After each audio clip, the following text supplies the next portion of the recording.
Sige, balita ni Arya Lea. Ay ang halos 200 estudyante na pumasa sa Special Program for Employment of Students o SPES dito sa Gimba. Ayan. Ang detalye ay atid sa atin ni Arya Lea. Pasok. Magandang tanghali po sa ating mga tagapakinig dito sa bayan ng Gimba at lalong-lalo na po sa mga nakaabang sa ating Facebook Live streaming ngayong araw. Nasa 180 na aplikante lang ng SPES o itong tinatawag na Special Program for Employment of Students ang nakapasa o nakapasok para sa kanilang summer on-the-job training. Ang programang ito ay halos taon-taon ibinibigay ng Peso Gimba, LGU at DOLE para sa mga estudyanteng benepisyaryo at nagkakaroon ng karasan sa linya ng trabaho. Ang aplikasyon ay sinarado noong nakaraang Mayo 13, taong kasalukuyan.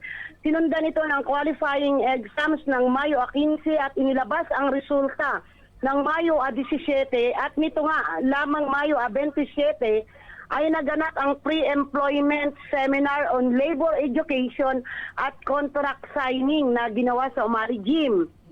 Mayo 18, sinimulan ang deployment ng 180 SPES passers sa iba't ibang ahensya. Isa na rito sa naabutan natin ang 5 estudyante na nakatalaga sa PIDAW at ating napag-alaman na sa bawat ahensya dito sa LGU Gimba ay may 5 estudyante lamang. Itong Special Program for Employment of Students ay naglalayon na tulungan ang mga mahirap ngunit karapat-dapat na mga mag-aaral at mga out-of-school youths na ipagpatuloy ang kanilang pag-aaral sa pamamagitan ng pagbibigay sa kanila ng kita, sa pamamagitan ng kanilang ibinuhos na sipag at tiyaga sa loob ng 20 araw. Sa pamamagitan ng Peso, LGU Gimba at DOLE na siyang nagbibigay ng inspirasyon na matutunan silang magpahalaga sa larangan ng trabaho na kanilang magagamit saan man sila magpunta. 10,000 piso ang matatanggap ng bawat benepisyaryo na makakatapos ng 20 araw na itinakda sa mga mag-aaral na ito.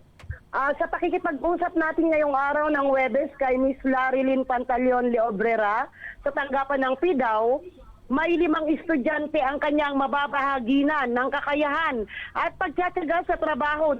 Datapwat ang kanyang opisina ay pawang mga may kapansanan o young persons with disabilities. Ngunit hindi ito minsan naging hadlang para sila ay panghinaan ng loob.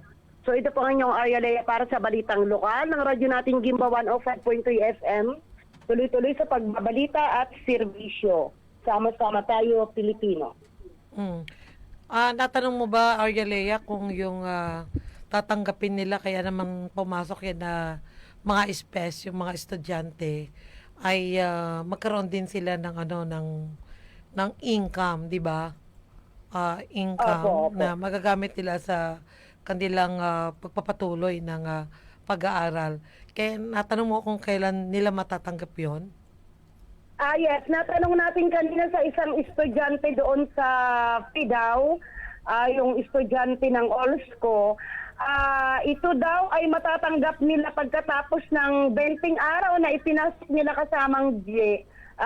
Cheque daw ito na nakukuha nila sa Peso office. So after 20 days. Kasi may Yes. sana kung ganun nga 20 days sila after ng kanilang pagtatrabaho matatanggap na at hindi mapepending, no? Kasi ano yan tulungan yan ng DOLE region. Halimbawa kung sa dati hindi ko lang alam, dapat inalam mo rin sana kung paano yung sistema noong pagpopondo nila diyan. Nung mga nakaraang taon kasi hati nagbibigay, nagkakaloob yung national through regional DOLE sa LGU, may counterpart ang LGU ng 50%. Ganon. Natanong natin kanina kasamang GC Ma'am Larilyn, mayroong 40% daw mula sa DOLE. 40%, hindi 50%. 40% lang daw po, opo, yes.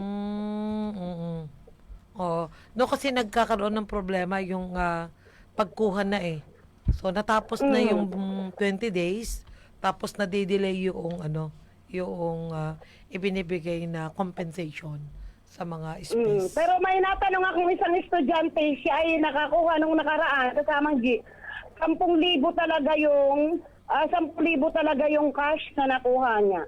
Mhm. Oo nga, pero nakuha ba niya on time? Yes, nakuha niya on time. After 1 week pala, kasamang after 1 week na nakuha niya. Okay. Sige. Radyo natin.